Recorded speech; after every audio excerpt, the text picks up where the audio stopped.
Chief Minister from THADOKHRABA MATUNG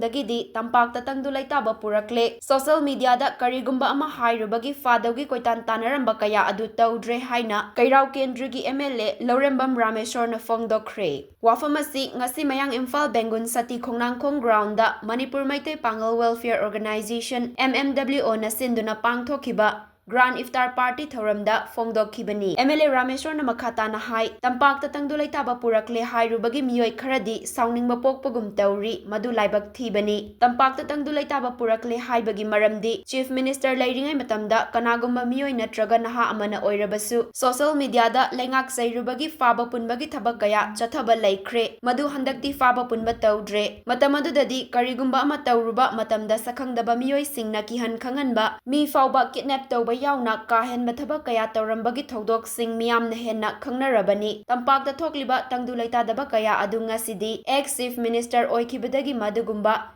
Mifami pungi thodok sing thokpa leitre. Masi SANTI HANJINLAKLE kawi. Manipur pumbagi oina Tangdu Laitaba purakpadadi matam changkhigani. Namfu safude hekta ing tapa purakpa ngamloi. Naga amadi Maitai Pangal singna achauba thodang lauraga mahosagi punsida hanjin hannaba hotnahanningi. Madunatana ing tapa purakadabani hairaga hekta yaroi. Masida laiminariba furup singnasu thodang laubiyu haiki. Ngasi WMO sini sumaina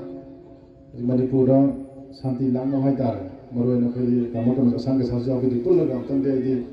akon sape adamina maroina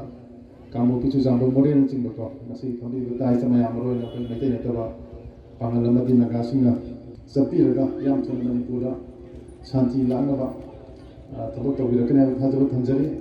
maroina khoi WMO nasu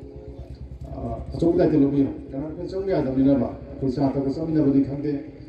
Sala kan tam SANTI ji purakan khale kuda te